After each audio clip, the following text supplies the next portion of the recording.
चाची, आपको तो आना ही पड़ेगा।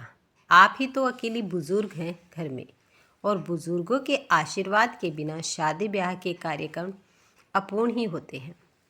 जेठ के बेटे बहू के इस अपनापन से भरे आग्रह को सावित्री टाल न सकी, पर अंदर ही अंदर जिस बात से वह डरती थी वही हुआ। न चाहते हुए भी वहाँ स्वस्तिका से सावित्री का सामना हो गया। यद्यपि स्वस्तिका सावित्री के रिश्ते में नातिन थी, फिर भी वह उसकी आंख की किरकिरी बन गई थी। आराधना की मौत हुए अभी साल भर भी नहीं हुआ था, पर स्वस्तिका के चेहरे पर अपनी माँ की मौत का तनिक भी अफसोस नहीं था, बल्कि वह तो अपनी पति की बाहों में बाहें डाले हंसती हुई सावित्री के सामने से निकल गई थी। यह देखकर उनका मन बेचैन हो उठा और तबीयत ठीक न होने का बहाना कर वह घर लौट आई थी। सावित्री की जल्दबाजी से प्रकाश और विभा को भी घर लौटना पड़ा। घर पहुंचते ही प्रकाश छल्ला पड़ा। माँ, तुम भी कमाल करती हो। जब स्वस्तिका से अपना कोई संबंध ही नहीं रहा तो उसके होने न होने से हमें क्या फ़र्क पड़ता है। विभा ने भी समझाना चाहा। मम्मी जी, कब तक यूँ स्वयं को कष्ट देंगी आप? जिसे दुखी होना चाहिए वह तो सरेआम हंसती खिलखिलाती घूमती है। सावित्री बेटे बहू की बातों पर चुप ही रही। क्या कहती? प्रकाश और विभा गलत भी तो नहीं थे। कपड़े बदलकर वह बिस्तर पर निढाल सी लेट गई, पर अशांत मन चैन नहीं पा रहा था। बार बार स्वस्तिका के चेहरे में छलकती आराधना की तस्वीर आंखों में तैर जाती। सहसा सावित्री के विचारों में स्वस्तिका की उम्र वाली आराधना याद हो आई। आराधना भी बिल्कुल ऐसी ही मस्तमौला थी, पर तुनक मिजाज, जिद्दी ऐसी कि 2-2 दिनों तक भूखी रहती थी, पर अपनी बात मनवा के दम लेती थी। शेखर कहते भी थे कि बेटी को ज़रूरत से ज़्यादा सिर चढ़ाओगी तो पछताओगी। सावित्री पर कब ध्यान दिया सावित्री ने उन बातों पर। सावित्री के लाड़ प्यार की शय में तो आराधना बिगड़ेल बनती गई। पिताजी का डर था, जो थोड़ी बहुत आराधना की लगाम कस के रखता था, वह भी उनकी अचानक मौत के बाद जाता रहा। अब वह सुबह से नाश्ता कर कॉलेज निकल जाती तो बेलगाम होकर दिन भर सहेलियों के साथ घूमती रहती। सावित्री कुछ कहती तो आराधना छल्ला पड़ती। उसका समय असमय आना जाना ज़रूरत से ज़्यादा बढ़ता जा रहा था। प्रकाश भी अब किशोर से जवान हो रहा था। उसे दीदी का देर रात तक घूमना फिरना और रोज़ अलग अलग पुरुष मित्रों का घर तक छोड़ने आना अटपटा लगता। पर क्या कहता वह? कहता तो छोटे मुंह बड़ी बात होती। 1-2 बार प्रकाश ने माँ से कहने की कोशिश भी की, पर आराधना ने खुड़क दिया। तुम अपना मन पढ़ाई में लगाओ, मेरी चिंता मत करो। मैं कोई नासमझ नहीं हूँ, अपना भला बुरा अच्छी तरह से जानती हूँ। प्रकाश ने माँ की ओर देखा, पर वह भी बेटी का समर्थन करते हुए बोली, प्रकाश, तुम छोटे हो अभी। आराधना बड़ी हो चुकी है, वह जानती है कि उसके लिए क्या सही है और क्या गलत। सावित्री ने आराधना को नाराज होने से बचाने के लिए प्रकाश को चुप तो कर दिया, पर मन ही मन वह भी आराधना की इन हरकतों से चिंतित थी। फिर भी मन के किसी कोने में यह विश्वास था कि नहीं, मेरी बेटी गलत कदम नहीं उठाएगी।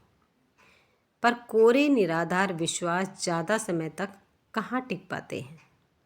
आखिर वही हुआ जिसकी आशंका सावित्री को थी।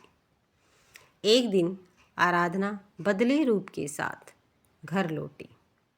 साथ में खड़े व्यक्ति का परिचय कराते हुए बोली, माँ, ये है डॉक्टर मोहन शर्मा।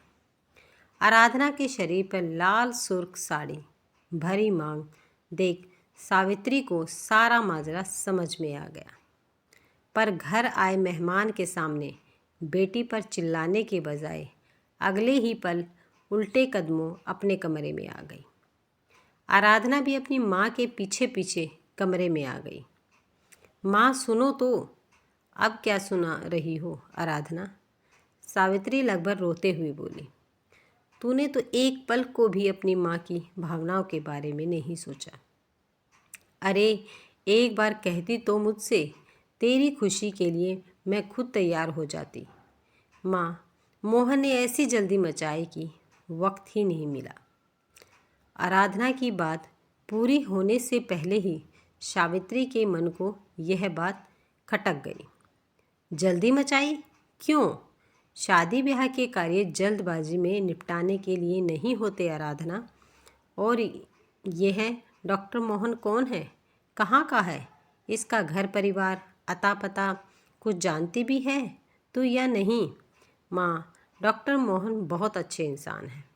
बस मैं तो इतना ही जानती हूँ। मेडिकल कॉलेज के परिसर में इनका क्वार्टर है, जहाँ यह अकेले रहते हैं। रही बाकी परिवार की बात, तो अब शादी की है तो वह भी पता चल जाएगा। माँ, मैं तो एक ही बात जानती हूँ, जिसका वर्तमान अच्छा है उसका भविष्य भी अच्छा ही होगा। तुम नाहक चिंता न करो। अब उठो भी, मोहन बैठक में अकेले बैठे हैं। यह तो ठीक है कि वर्तमान अच्छा है तो भविष्य भी अच्छा ही होगा, पर इन दोनों का आधार तो अतीत ही होता है ना। किसी का पिछला इतिहास जाने बिना इस तरह आंखें मूंद कर विश्वास कर लेना मूर्खता ही तो है। सावित्री चाह कर भी नहीं समझा पाई आराधना को, और अब समझाने से लाभ भी क्या था।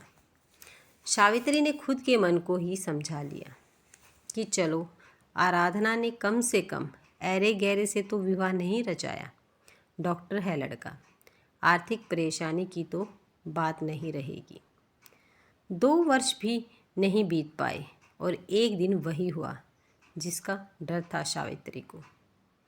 आराधना मोहन द्वारा मार खाने के बाद 6 माह की स्वस्तिका को लेकर मायके आ गई थी। मोहन पहले से ही विवाहित 2 बच्चों का बाप था। आराधना से उसने विवाह मंदिर में रचाया था, जिसका न तो कोई प्रमाण था और न ही कोई प्रत्यक्षदर्शी। बिना पूर्व तलाक के जहाँ यह विवाह अवैध सिद्ध हो गया, वहीं स्वस्तिका का जन्म भी अवैधता की श्रेणी में आ गया। आज सावित्री को शेखर अक्षरश सत्य नजर आ रहे थे। उसका अंतकरण स्वयं को धिक्कार उठा। मेरा आवश्यकता से अधिक लाड, बार बार आराधना की गलतियों पर प्रेमवश पर्दा डालने का प्रयास, उसकी नाजायज़ जिद का समर्थन, इस रूप में बदल कर ही तो मेरे समक्ष खड़ा हो मुझे मुंह चिढ़ा रहा है। आराधना ने नौकरी ढूंढ ली। स्वस्तिका को संभालने का जिम्मा अब सावित्री का था।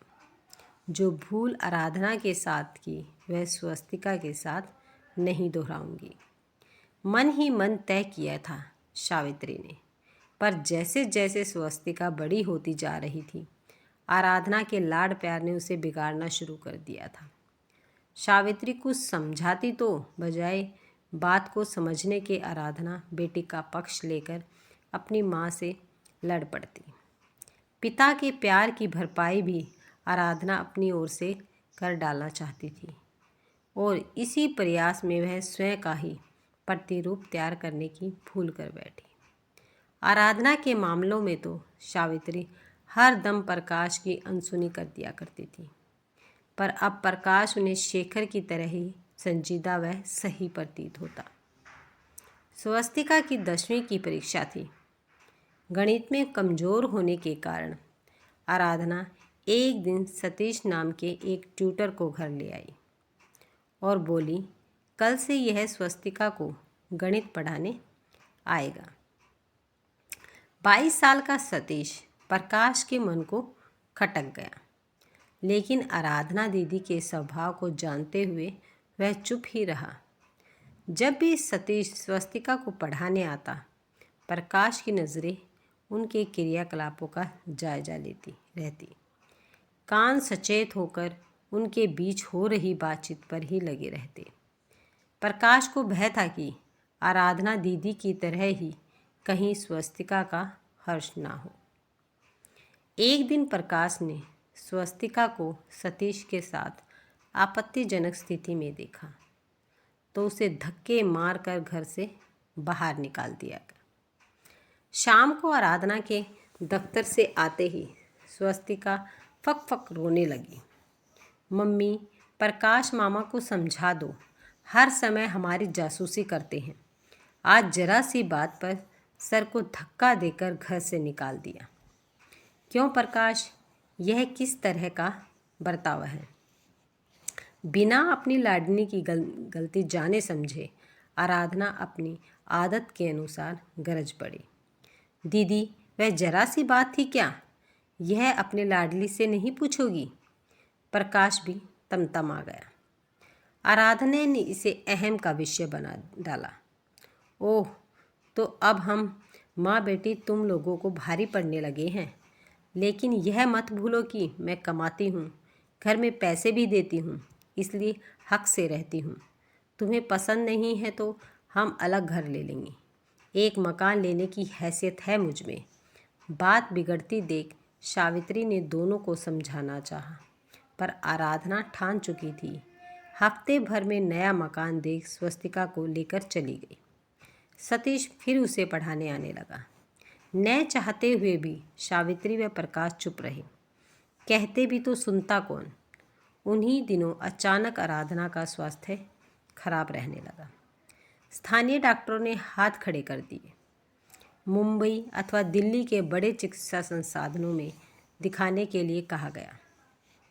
प्रकाश पुराने गिले शिकवे भुलाकर दीदी को मुंबई ले गया।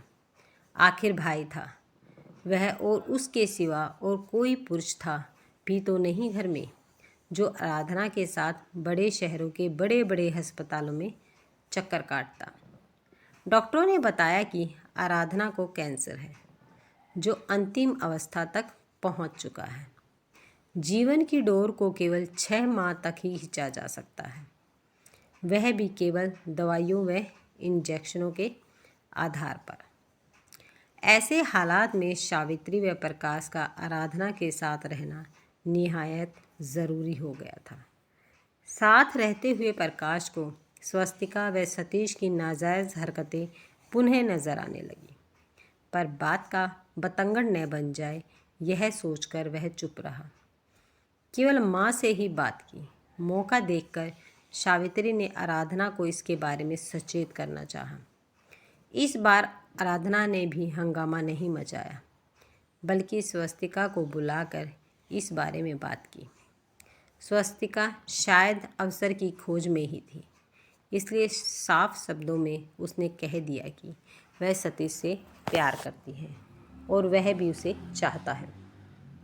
अगले दिन आराधना ने सावित्री व प्रकाश को अपना निर्णय सुना दिया। प्रकाश, तुम पर बड़ी जिम्मेदारी डाल रही हूँ। इसी माह स्वस्तिका की शादी सतीश से करनी है। उसके घर वालों से बात कर लो, वह शादी की तैयारी शुरू कर दो। सुविधा के लिए मैं अपने बैंक खाते को तुम्हारे नाम के साथ संयुक्त कर देती हूँ, ताकि पैसा निकालने में तुम्हें सुविधा हो। तुम पैसे की चिंता बिल्कुल मत करना। मैं चाहती हूँ अपने जीते जी बेटी को ब्याह कर जाऊँ। शायद यह खुद के विधि विधान से विवाह संस्कार न हो पाने की अधूरी चाह थी, जिसे आराधना स्वस्तिका के रूप में देखना चाहती थी। सब कुछ आराधना की इच्छा अनुसार हो गया। सतीश के दामाद बनते ही स्वस्तिका ने नए तेवर दिखाना शुरू कर दिए। मम्मी, अब मैं और सतीश तो है ना तुम्हारी देखभाल करने के लिए। नानी और मामा को वापस अपने घर भेज दो। प्रकाश ने सुना तो खुद ही सावित्री को साथ लेकर अपने घर लौट आया। सावित्री घर आकर बार बार दवाई व इंजेक्शनों के समय पर बेचैन हो जाती कि पता नहीं स्वस्तिका ठीक समय पर दवाई दे पाती है या नहीं। अभी 2 हफ्ते भी नहीं गुजरे थे कि एक शाम सतीश का फ़ोन आ गया। नानी जी, जल्दी आ जाइए, मम्मी जी हमें छोड़कर चली गई हैं। क्या? सावित्री सुनकर अवाक रह गई। सावित्री को साथ लेकर बदहवास सा प्रकाश आराधना के घर पहुंचा, पर तब तक तो सारा खेल खत्म हो चुका था। सभी अंतिम क्रियाक्रम प्रकाश ने ही पूरा किया। अस्थि कलश के विसर्जन का समय आया तो स्वस्तिका आ गई। मामा जी, पहले उस संयुक्त खाते का हिसाब किताब साफ कर दीजिए, उसके बाद कलश को हाथ लगाइएगा। रिश्तेदारों का लिहाज न होता तो स्वस्तिका व सतीश को उनकी इस दृष्टि का प्रकाश अच्छा सबक सिखाता, पर रिश्तेदारों के सामने कोई तमाशा न हो, यह सोचकर अपने क्रोध को किसी तरह दबा लिया और स्वस्तिका की इच्छा अनुसार कार्य करते हुए अपने सारे कर्तव्य पूरे कर दिए। सावित्री वापस लौटने वाली थी। आराधना के कमरे की सफाई करते समय अचानक उसकी नज़र अलमारी में पड़े दवा के डिब्बे पर गई, जो स्वस्तिका के विवाह के बाद घर लौटने से पहले प्रकाश ने लाकर रखा था। खोल कर देखा तो सारी दवाइयाँ व इंजेक्शन उसी तरह पैक ही रखे थे। सावित्री का माथा ठनका तो क्या, स्वस्तिका ने पिछले दिनों आराधना को दवाइयाँ दी ही नहीं। यह सोचकर सावित्री ने स्वस्तिका को आवाज़ लगाई, क्या है नानी? खुला डब्बा दिखाते हुए सावित्री ने पूछा। स्वस्तिका, तुमने अपनी मम्मी को दवाई नहीं दी? हाँ, नहीं दी। तो क्या गलत किया? मैंने तकलीफ़ में थी वह, और आज नहीं तो 4 माह बाद जाने ही वाली थी ना, हमें छोड़कर। तो अभी चली गई, क्या फ़र्क पड़ गया? बेशरम, मेरी बेटी की जान लेने वाली तू डायन है, पूरी डायन है। पसीने से तरबदर सावित्री हड़बड़ा कर बिस्तर से उठ बैठी। अतीत की वे यादें आज भी उन्हें बेचैन कर देती हैं। न जाने उस दिन कौन कौन सी गालियाँ देकर सावित्री ने हमेशा के लिए स्वस्तिका से रिश्ता तोड़ दिया था। सावित्री का सिर भारी हो गया। सुना तो यही था कि बेटियां माँ का दर्द बांटती हैं, फिर स्वस्तिका बेटी होकर भी अपनी माँ के प्रति इतनी कठोर कैसे बन गई? शायद आराधना की शिक्षा में ही कोई कसर रह गई थी। आखिर बेटी अपनी माँ से ही तो संस्कार पाती है। नहीं नहीं, फिर तो पूरी गलती आराधना की भी नहीं है, गलत तो मैं भी ही थी। आराधना ने तो वही संस्कार स्वस्तिका को दिए जो उसने मुझसे पाए थे। काश मैंने आराधना को सहेज कर रखा होता तो आज उसकी संतान में उस कुटिल व्यक्ति का कलुषित खून न होता, जो आज उसका पिता न होकर भी पिता था। काश मैंने आराधना की नाजायज़ बातों पर प्रेमवश पर्दा डालने के बजाय उसे ऊंच नीच का ज्ञान कराया होता। उसकी हर गलत बात पर किए गए मेरे समर्थन का नतीजा ही तो था जो आराधना स्वभाव से अकड़ बन गई थी। आराधना ने भी वही समय स्वस्तिका को दिया जो मैंने परवरिश में उसकी झोली में डाला था। जब भी स्वस्तिका से सावित्री का सामना होता, वह अपने इन्हीं विचारों के अनसुलझे मकड़ जाल में फंसकर रह जाती। अपने लाड़ के तरीके से ही तो अपनी लाडली को खो चुकी थी वह, और शायद लाडली की लाडली को भी खो दिया था। अब वह सोचने लगी, अगर मैंने अच्छे संस्कार दिए होते तो ऐसा नहीं होता। अगर आपको ये वीडियो पसंद आई है तो वीडियो को लाइक, शेयर और सब्सक्राइब करना ना भूलें।